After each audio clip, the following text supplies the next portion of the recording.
Has anyone ever seen this tree before? Okay, this is a fringe tree, and these do grow wild here in the southeast. They're not. You don't see them. Like when you walk, you'd be hard pressed to find one in nature. They are still out there.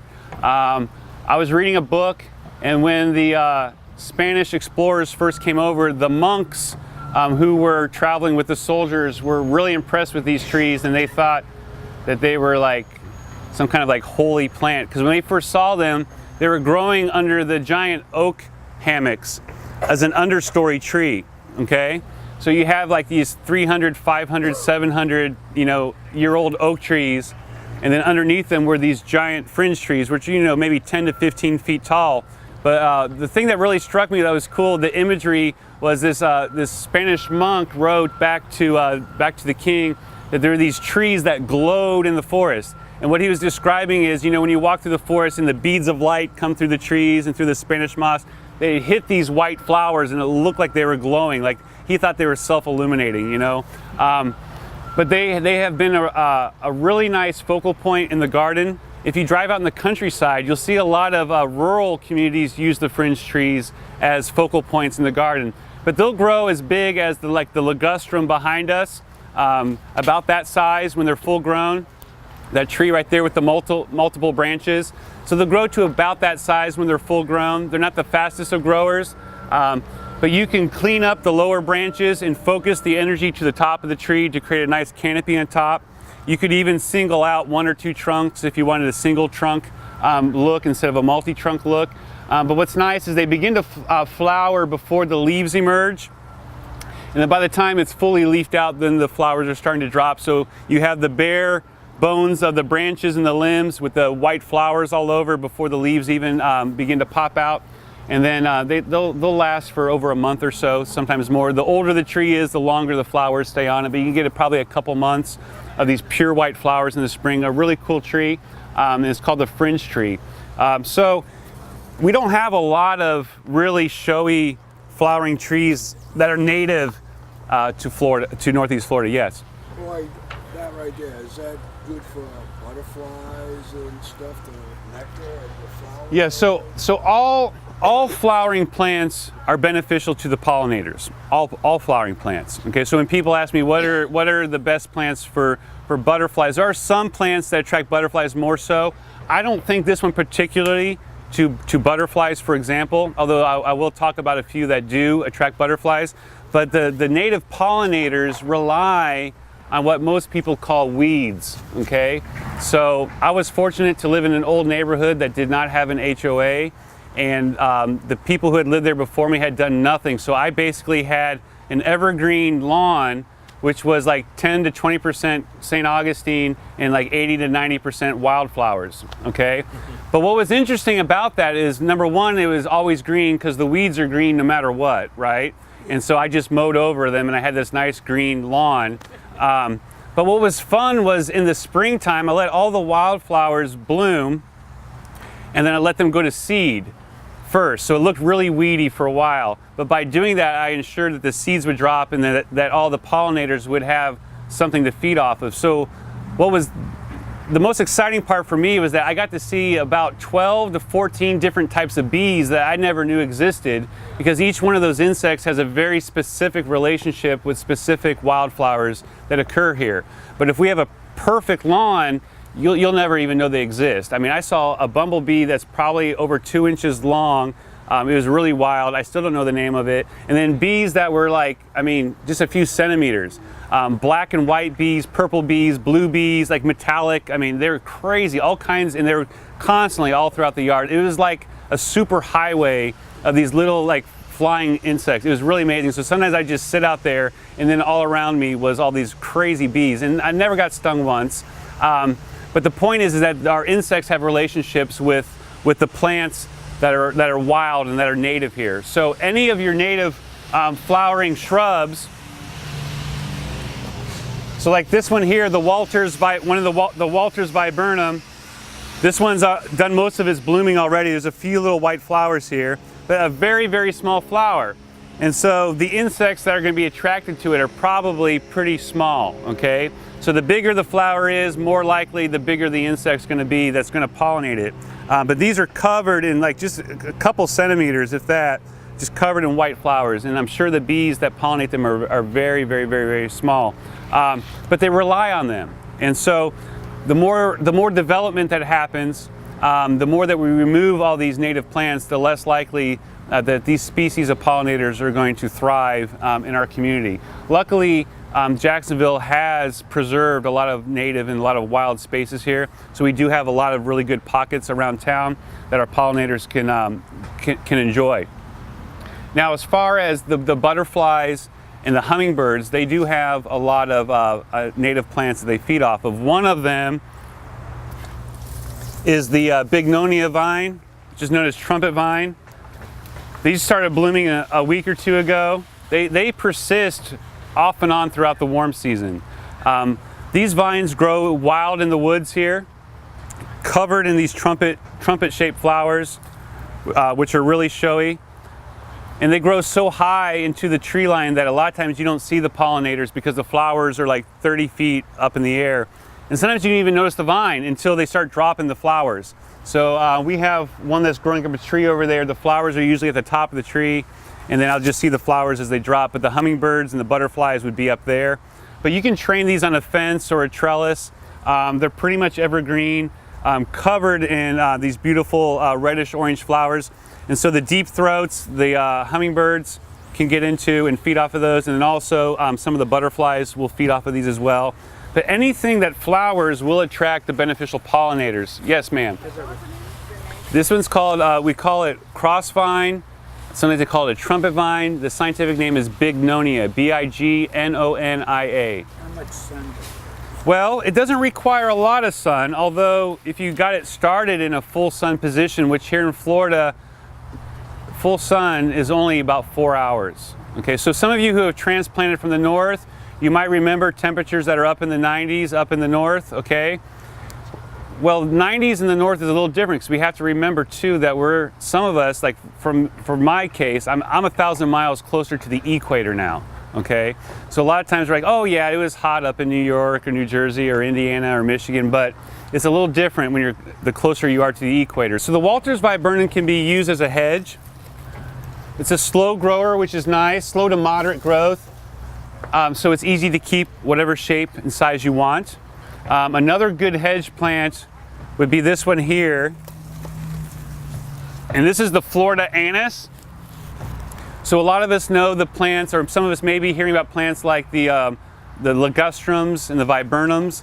This would be a good native alternative for a large leaf shrub, or what we like to call neighbor blockers sometimes, when we have a view that we want to obscure, right? How big do they get? These can get easily over 8 feet tall. Yeah, easily. And wide? And about as wide. Yeah. So, but you can keep them shaped. Is that what you see along some of the buildings they're putting over here, like where they put them along the whole side of the wall? I would hope so, but more likely they're probably using viburnums. Okay. Yeah. So this is a good native alternative. Now let me pull off a couple leaves and pass them around. So my favorite part is the fragrance of the leaves, but you have to crush them. So I'm going to crush them for you. You guys just pass this around and smell the fragrance. It's actually kind of nice. So while you're pruning this plant, you actually have a really nice olfactory experience. Anise, A-N-I-S-E, Florida anise. Does it have flowers in it? Yeah, it does have flowers, but they're not showy. They're called what's inconspicuous. They're inconspicuous flowers, and they're kind of maybe an inch or so at the most, and they are kind of a light to pale yellowy green, and they actually blend in with the plant. So they're not known for their flowers, but yes, they are a flowering shrub. And there's a lot of California also. So do they like it drier rather than wetter? okay, so she says she's also seen these in California. Do they prefer drier or wetter? They're definitely drought tolerant. So you would not want to plant them necessarily in an area that would stay moist for long periods of time, or if you have a low area in the yard where water would pool. They like our sandy, poor soil, yeah, where water moves away quickly.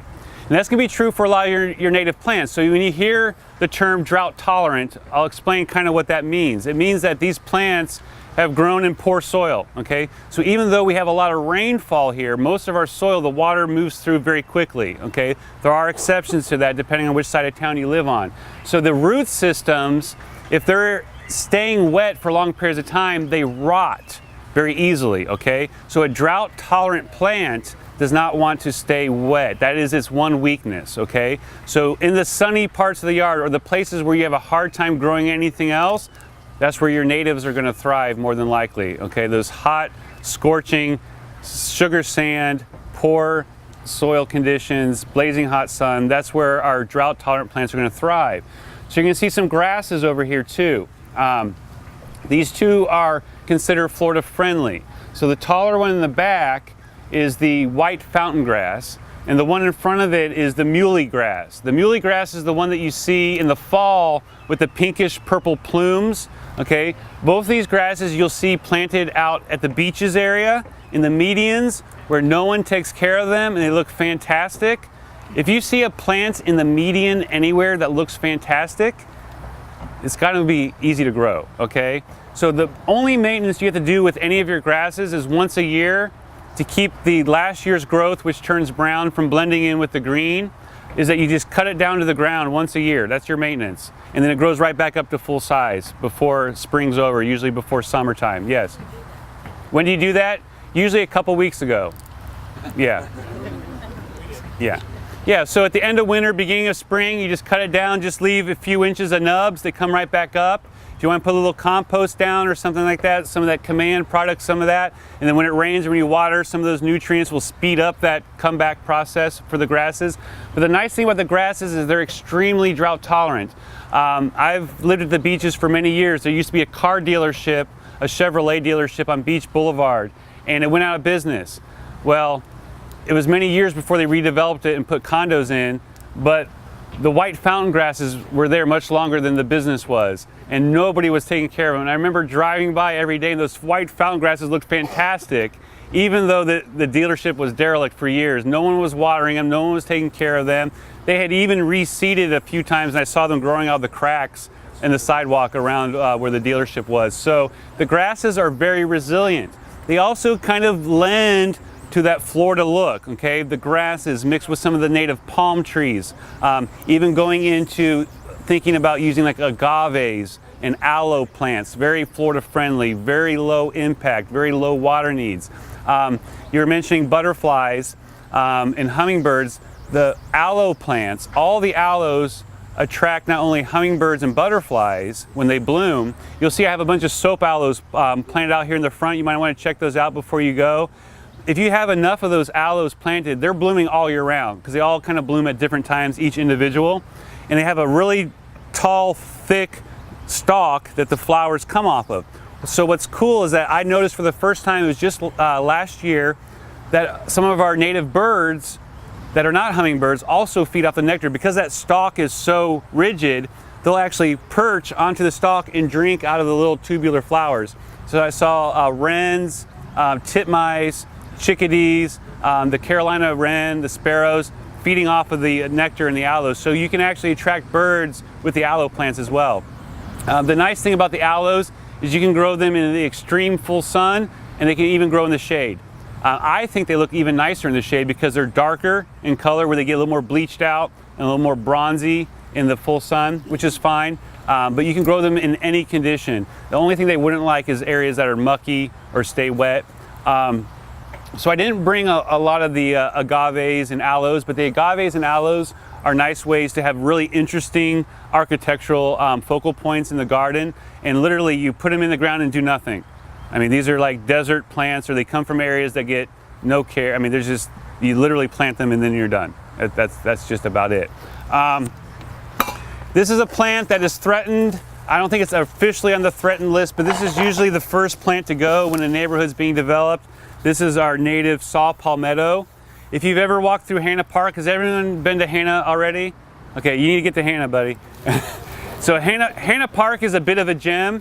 If you haven't been there before, it's a coastal park where we have some of the old growth live oaks mixed in with a lot of the native plants, and then right down to the beach. So you get to see the transition from the forest down into the beach. You'll see saw palmettos that are over your head. Also the Jacksonville Arboretum, if you haven't been there yet. It is the most varied ecosystem in Duval County. The most varied. We have like 5 distinct ecosystems in the Arboretum. Get out there now before summer comes. Today would be a perfect day for y'all just to drive there from here. But you'll see saw palmettos that are over your head. Those things are hundreds of years old. Hundreds of years old. These things grow so slowly. So if you see one with a trunk, a serpentine trunk that's over your head, I mean, it could be 500 years old. I mean, they are very old, okay? And then what we do, we build a new neighborhood. They're in there, and we just, they're gone in like 5 minutes, right? Yeah, they grow wild. There's also Cedar Point Preserve on the other side of the river. You take Cedar Point Preserve, and there's saw palmettos. Bring a stick and a friend. There are a lot of wild hogs up there that can scare the bejesus out of you. I know that from personal experience. There is a population of wild hogs. They did not threaten me, but I'll tell you, I was carrying a big stick after I realized they were there, because it was getting toward dusk, and they run back and forth through the saw palmettos, and you can't see them until they cross the path, and some of them are upwards of 200 pounds. But this is a great plant in lieu of a shrub, okay? They're slow growing. If you like the Florida tropical look, a lot of us move to Florida and we think palm trees. This, instead of putting a shrub in here in the landscape, you could do the saw palmettos, slow growing, evergreen.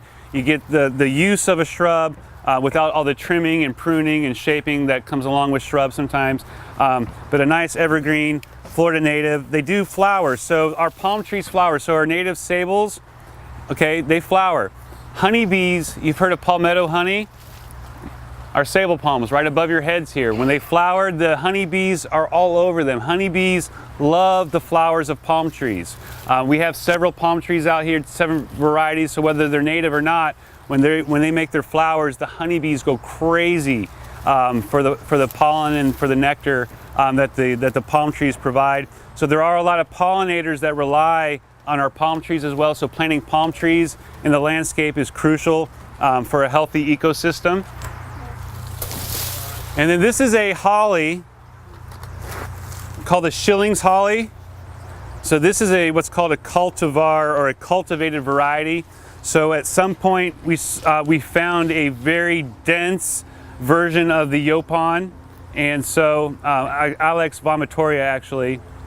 And so in nature, the wild form is a little bit more loose, a little more sprawling, more distance between the branches. This is a very compact form of that natural native, which can be used as a very formal shrub. So for some of us who like more of a formal shape, this is highly sculptable, fairly fast growing for a holly.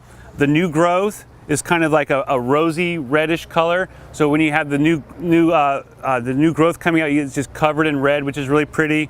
Little tiny flowers, like it's flowering right now, but again, the flowers are what's considered inconspicuous. So after we're done talking here, if you want to come look at it, I mean, the flowers are like just a few millimeters, like really small. But this is a great evergreen.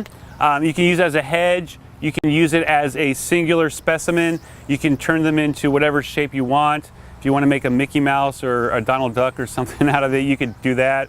But this is a great, in lieu of a exotic shrub, this is definitely in tune with our climate. These are very hard to kill, so for all of you out there who are good at killing plants and shrubs and things like that, this would be a good alternative. It's not showy as far as flowers go, but it's just a good foundation plant for your garden, very reliable and evergreen, very simple. Earthworks is also providing a $500 gift card to the winner of the Outstanding River Friendly Yard Award Contest. It's a contest promoted by the St. John's Riverkeepers organization.